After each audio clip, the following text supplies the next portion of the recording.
The state chief housing officer, Nani Medeiros, is set to step down, according to a statement by Governor Josh Green. He says Nani Medeiros is a truly compassionate person who has worked tirelessly to help create novel solutions to house the homeless and build affordable homes in Hawaii, only to face a barrage of personal attacks in person and on social media.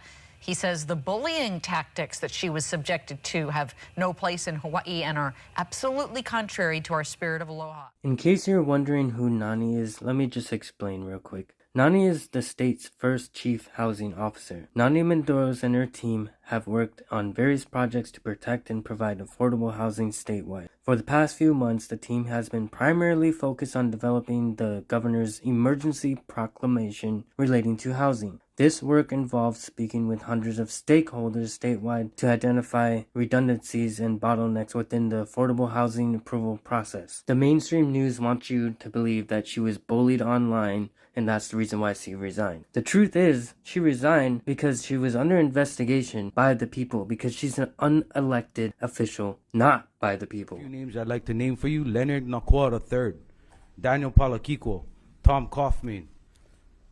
Can you go a little bit slower because I'm going to write it down. Oh, you actually have a copy of this. This is a lawsuit that was put on you yesterday at 4:35 p.m. Oh, thank you. It's a quo warranto that's supposed to be limiting your powers, questioning the validity of this entire group. So I just want to go ahead and come forward with this oral intervention. We the people are present. You cannot shut us out of this meeting just because we're not a part of this working group. We are the majority stakeholders of these lands. Corpus Juris Secundum, page 340, volume book 38A, page 340, right column. When the de jure people are present, the de facto, which is all of you, must step down. You need to hear the people when the people come forward, and you need to give the people a seat, not just this group on this table. Fourth and fifth branches of government, because I hear in this quo warranto that you guys are a deliberative assembly.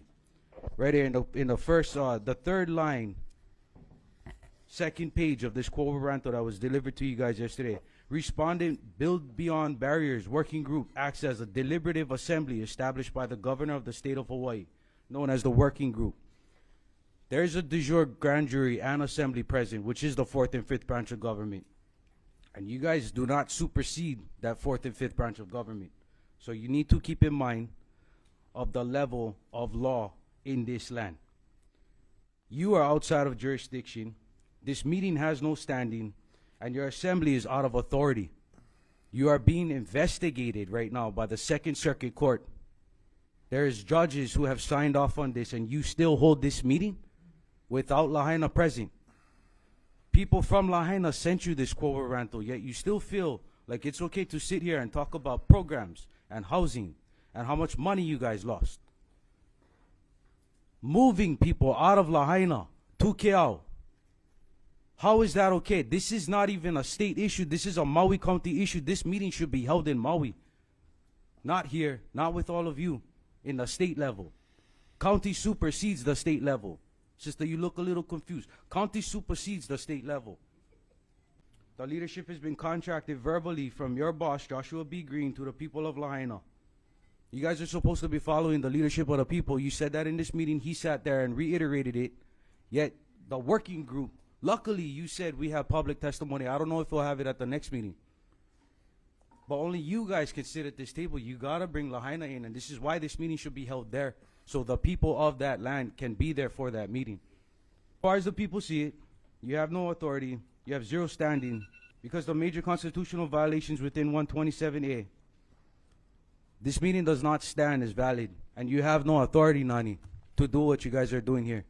Take the meeting back to the county of Maui, please. That's not even a request. That's a demand from the people. Take this back to Maui County. Let Maui deal with it. Aloha. Everyone in this meeting, including Nani, is unelected by the people. Hawaii Governor Josh Green made an emergency proclamation that he claims is for homelessness, but then he also used it for the fire. Josh Green visited Maui the next day after the tragedy, and then when he came back, he issued the 5th Emergency Proclamation, which suspends regular laws of the land. As the third largest stakeholders, the state, do want that land and can take it when you deem it a natural disaster. And that is disgusting. And that is why I'm also here today, because someone needs to call that out. We wanted the samples right away. You guys stopped the people from going in. If you read this right here, it says that Josh Green has additional powers in an emergency period. He can do construction, renovation, and he doesn't have to go through the legal process that you normally would. And he even admits it. Governor Josh Green had to say, along with the FEMA director, about preserving Lahaina moving forward. I'm already thinking about ways for the state to acquire that land so that we can put it into workforce housing, to put it back into families, or to make it open spaces in perpetuity as a memorial to people who were lost. We want this to be something that we remember after the pain passes as a magic place. And Lahaina will rebuild. The tragedy right now is the loss of life. Josh Green's Build Beyond Barriers group says everything in the name itself. They're trying to build where they can't. One of the reasons why they can't build is because of historical laws. And that's the very law that gets suspended when he deems a natural disaster or an emergency. And if you know the history of Lahaina Town, it's the very first capital of Hawaii. And we haven't even got into how the fire started, why the police were blocking traffic, why the firefighters didn't have water. Why does the news report that the power lines down is what started the fire, when the power company says that the power was off that day? Why weren't the sirens used? The guy responsible for that resigned, and he also wasn't even on Maui when this fire happened. With all of these things added up, it paints a picture, and we all should be questioning this. And I 100% know with every fiber of my being that this was not a natural disaster. This was a planned attack. There are many, it's a 1 + 1 + 1 = 3 equation. You cannot call me a conspiracy theorist for being a critical thinker. Did you know that the CIA, the corrupt CIA, invented the words conspiracy theorist as a way to gaslight people for speaking up on the truth? I am here to protect the Mother Earth, where I came from. I don't care that I was born in Maui, okay?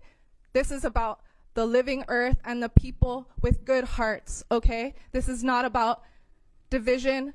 This is about unity, and this is about coming together and fighting for the rights of the people. Climate change does not exist. You guys are modifying our weather, okay? Excuse me. Okay, I appreciate your comments again, I do, but we really need to stick to the items on the agenda. It is 11:10. I don't care about your agenda. You know what? Your agenda can kiss my ass, okay? Your agenda can literally kiss my butt. Yeah, we're done. Okay. We're done. Oh. We have a